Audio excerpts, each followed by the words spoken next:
Assalamualaikum warahmatullahi wabarakatuh. Akkam jirtu hordoftoonni fi kabajamtoonni matiiwwan chaanaalii kiyyaa hundi keessanuu baga nagaan deebitanii nagaan dhuftanii ani nagaa kooti alhamdulillah. Hadhantanas barnoota isinii qabadhee dhufee jira jechuudha. Barnoonni kun kan teelegiraamiidhaan wal qabatu ta'a jechuudha. Teelegiraamii keessa deemneetoo siitingiilee ajaa'ibaa fi siitingiilee garaagaraa kan isinitti argisiisu ta'a. Egaa onlaayinii irratti inneetoo akka namni hin argine teelegiraamii keessa seennee gochuu ni dandeenya. Akkasumas siitingiilee baay'ee isinitti argisiisa jechuudha. Ammaluma viidiyoo keessatti nafaana bu'aa barnoota kanatti dabaruun duratti warroonni reefuu gara chaanaala kiyyaa dhuftan chaanaala Oromoo Mobaayil App sabiskiraayib gochuu akka hin daganne isiniin jedha. Gamanumaan gara barnootaatti seennee jechuudha. Na hordofa.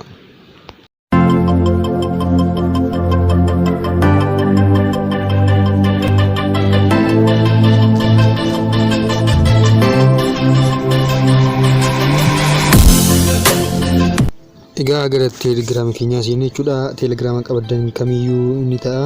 Pilaasis ta'ee teelegiraam kan jechuudha.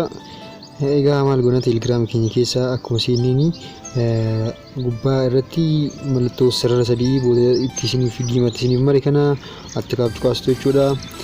Egaa akkanatti keessi hin garsiinsaa iddoo siitingii kan jettu san al takkaa fi iddoo san tuqaasan jechuudha. Egaa iddoo siitingii jettu san al takkaa fi irratti xaggoona.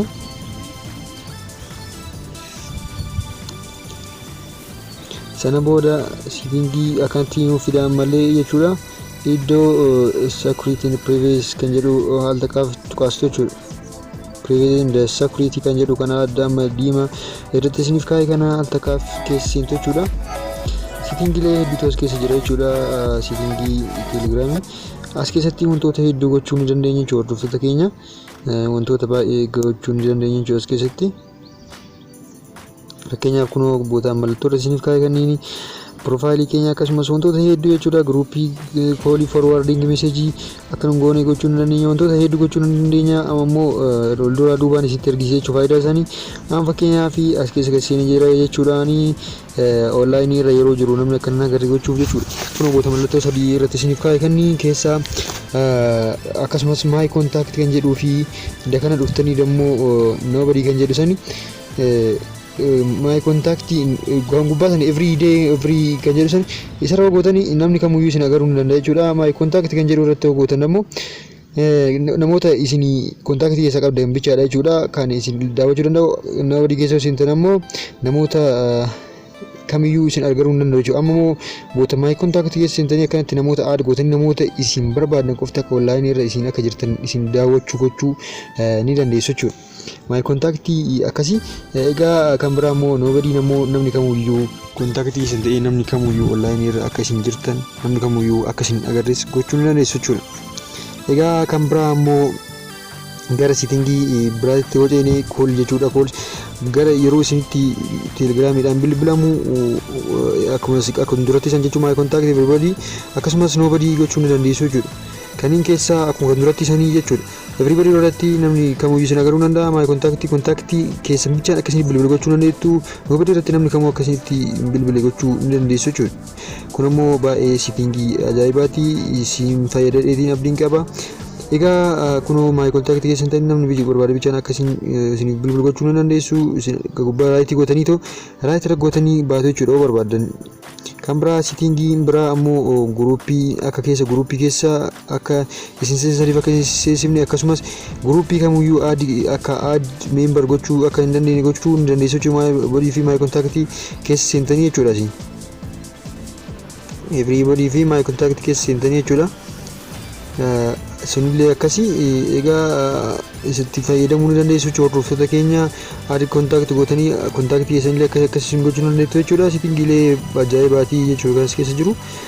Egaa kan biraa ammoo jechuudha forwarding meseejiidha. Forwarding meseejii namni kamuyyuu meseejii keessan forward akka hin goone jechuudha gochuu ni dandeessu jechuudha. Forward akka godheetiin meseejii hin goone jechuu ni dandeessu. Akkasumas profaayilii keessanis akka namni kamiyyuu hin argine gochuu ni dandeettu.